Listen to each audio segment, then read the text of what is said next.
Bonjour à tous et bienvenue sur boursicoté.com pour cette nouvelle analyse technique Forex et matières premières. Et donc, comme nous l'avons vu en fin de semaine dernière, eh bien, la zone des 1.1760 a bien été cassée à la baisse. Donc ça nous donne une confirmation de poursuite du mouvement baissier. Si on élargit la vue, on peut donc observer cette dynamique ici qui s'était retournée à la baisse. On savait que la zone ici des 1.1760, mais aussi la zone des 1.1690 qui est le prochain objectif justement de cette dynamique, était majeur dans la constitution de la dynamique un peu plus moyen terme.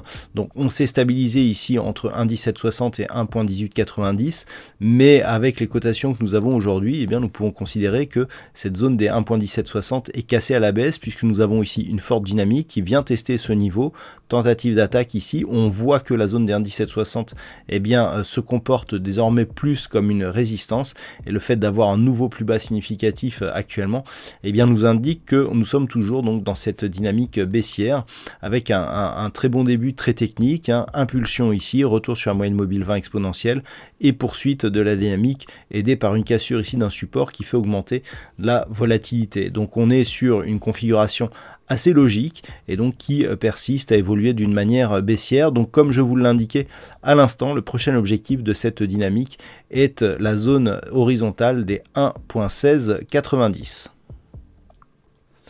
Sur le câble, nous sommes là aussi sur une dynamique qui est en train de se retourner. La paire de devises livre sterling contre dollar américain évoluait dans une dynamique haussière qui lui avait permis ici de repasser au-delà de cette zone des 1.39. Nous avions observé la semaine dernière que cette zone des 1.39 était devenue beaucoup moins solide et que, suite à cette impulsion baissière ici, on manifestait vraiment une volonté de casser cette zone de support. Aujourd'hui, ce que l'on a eu, c'est un rebond technique qui n'a pas permis d'invalider cette cassure, puisque on est remonté ici, on n'est même plus venu au contact ici des 1.39, mais surtout on est resté ici sous la moyenne mobile 20 exponentielle dans cette unité de temps 4 heures. Et le fait suite à ce contact d'avoir un nouveau point bas significatif, nous indique que nous sommes toujours dans cette dynamique. Donc clairement la zone des 1.39 est devenue résistance, et donc le prochain objectif donc de cette dynamique, alors nous avons une zone intermédiaire qui se situe à peu près sur ces niveaux, voilà, à 1.3830, mais l'objectif se situe désormais sur un retour possible ici sur la zone des 1.3745. Sur l'or, nous avons eu un signal de cassure assez fort la semaine dernière. Bon, il y a quelques temps que je vous parlais de cette zone de support ici des 1795 $ l'once, zone qui avait été testée à multiples reprises. Et puis nous l'avons testé donc en fin de semaine dernière et puis cassé, puisque nous sommes venus ici accéléré donc à la cassure de cette zone.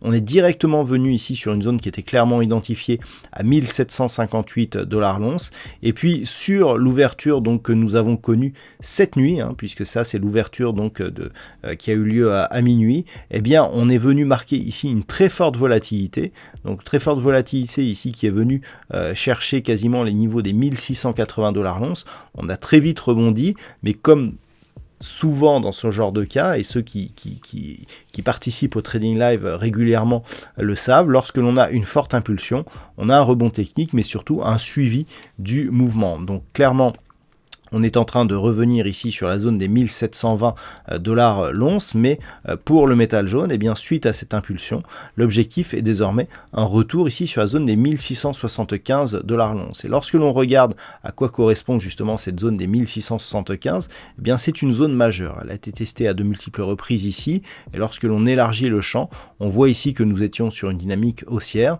On a eu ici ces premiers tests.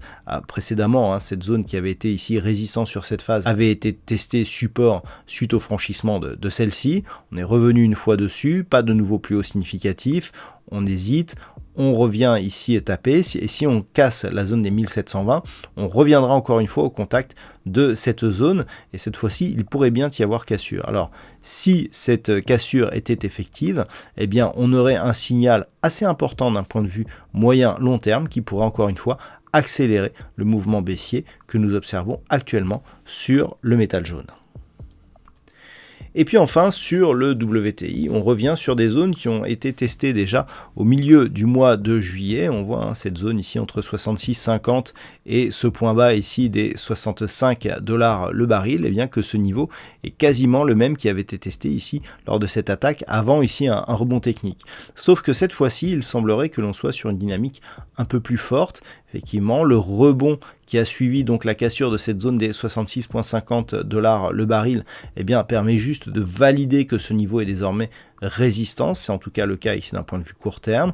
On a une configuration ici très technique, regardez, impulsion ici à la baisse, on vient tester le support, petit rebond, on casse le support qui est devenu résistance, et puis suite donc à l'impulsion suivante, on marque ici un contact sur la bande de Bollinger inférieure, on revient chercher la moyenne mobile 20 exponentielle comme zone de résistance, ceux qui participent au trading live eh bien, connaissent très bien ce setup, et puis on revient directement ici sur la zone des 66,50, c'est une zone qui est identifiée depuis maintenant quelques mois, on casse cette zone et cette zone devient résistance, donc clairement on est sur ici un test majeur de ce niveau qui d'un point de vue moyen terme était assez important. Alors on va le voir ici sur cette vue H4, on va le voir aussi en daily. Si on vient ici sur ce graphe en daily, eh bien cette zone des 66,50 était ici résistance, cassé ici, support, pour l'instant support, mais si ça casse, eh bien les objectifs inférieurs sont relativement bas, avec ici la zone intermédiaire des 61 $ le baril, mais surtout la zone majeure ici